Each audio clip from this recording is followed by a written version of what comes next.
खोसा साहब इस तरफ आ जाएं। वो मैं सिर्फ ये अर्ज करना चाहता हूँ कि आज जो सबसे बड़ी कामयाबी हमारी है, आप देखें कि हमने 9 जजेस जो फुल कोर्ट था, इफेक्टिवली फुल कोर्ट था, क्योंकि बाकी जजेस अवेलेबल नहीं, वो हमने बनवा दिया। अब ये बड़ी, हमें तो इसकी बहुत इत्मीनान था, फैसला इधर का हो उधर का हो। जो फुल कोर्ट को जो लोग कहते रहते थे, जो आप साथी कहते रहते थे, आप में जो तजरियाकार हैं वो कहते रहते थे, वो एक पूरी डिमांड थी कि इल्तजा थी कि सारे जज इकट्ठे बैठे। आज वो हो सका। अब उसमें ज़रा हमें इस बात पे कुछ बीच में टेस्ट अच्छी नहीं रही कि 2 जज साहबान ने, सीनियर तरीन जज साहबान इससे इस बेंच से उठ के चले जाना मुनासिब समझा।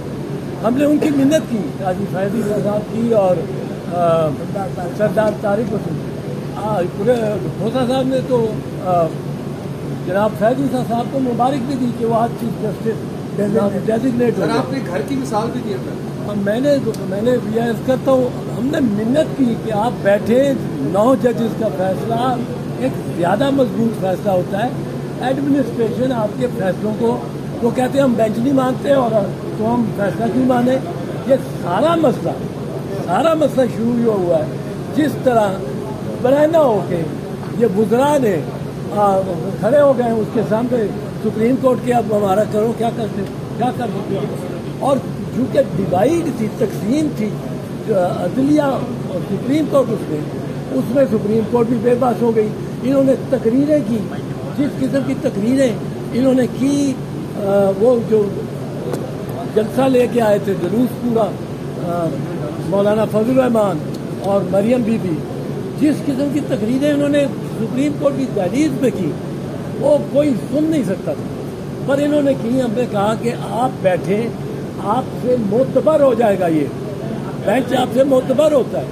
और मैंने तो ये भी कहा कि आपके घर के अंदर अगर तनाज़ा है, अगर आपका घर के अंदर तनाज़ा है, आप दुरुस्त तौर पे चीफ जस्टिस के इख्तियारात को कम करना चाहते हैं, उसकी सवाबदीद को कम करना चाहते हैं, बेंचेस बनाने की, केस लगाने की, उसकी बात, और 3 मेंबर कमेटी चाहते हैं, ये बिल्कुल हम आपको सपोर्ट करते हैं। पर इस वक्त आप अंदर घर में लड़ रहे हैं और बाहर से हमला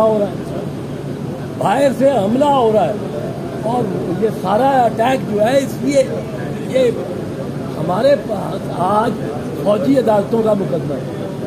और काजी फैज साहब से तो थी कि वो इस पर बैठे रहेंगे, और फौजी अदालतों का एक बड़ा ह्यूमन राइट्स का मसला है, ये एक बुनियादी मसला है, ये एक रियासत के स्ट्रक्चर और आर्किटेक्चर के मुताबिक के बारे में ये मसला है। हमने तो मिन्नत की, खोसा साहब ने भी मिन्नत की मुबारक देने के अलावा, पर वो नहीं माने, और हमें इसका ज़रा अफसोस है। हम मान जाते, 9 जज बैठे होते, 9 जजेस में से हमारी चाहे अक़लियत निकले, क्योंकि ये दोनों जज तारिक मसूद साहब और फैज़ साहब को समझे जाते हैं उर्फ़ आम में कि ये चीफ जस्टिस के खिलाफ हैं।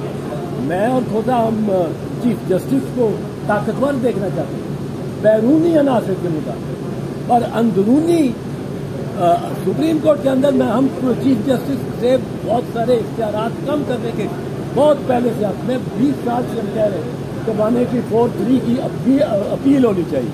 ये अपील ला रहे हैं, बहुत अच्छी बात है, पर वो अपील होगी आईनी तरमीम के लिए, उसका मैं इसमें ज़्यादा नहीं चाहता। पर बहरहाल आज हम बड़े मुतमईन हैं, आज सुप्रीम कोर्ट ने और चीफ जस्टिस साहब ने जो आखिरी पॉइंट में कहा कि जो इनसे फौजी अदालतों की हैयत भी सामने आ जाती है, तो उन्होंने कहा कि विदाउट रीजन इन्होंने फैसला देना है, गिल्टी नॉट गिल्टी, और इनके जो फौजी अदालत सीक्रेट प्लेस में भी हो सकते थे, पता नहीं हो भी गए कि नहीं हो गए, और वकील इसमें चाहे पेश होना हो, ये अदालत कैसी है। उन्होंने पॉइंट रेज किए चीफ जस्टिस साहब ने कल ہم سمجھتے ہیں کیونکہ پھر چھٹیاں عید کی بھی آ رہی ہیں اور سپریم کورٹ کی بھی چھٹیاں ہو گئی ہیں کہ کل امید ہے ہمیں کہ کوئی عبوری فیصلہ آ جائے گا، پر یہ عدالت میں اور اس کی کارروائی پہ دیکھیں۔ اعزاز صاحب آپ تو مطمئن ہیں آج کی سماعت پر، لیکن آپ کی پارٹی آپ سے اور فوزہ صاحب سے مطمئن نہیں ہے۔ وہ وال آف شیم جو ہے وہ وال آف فیم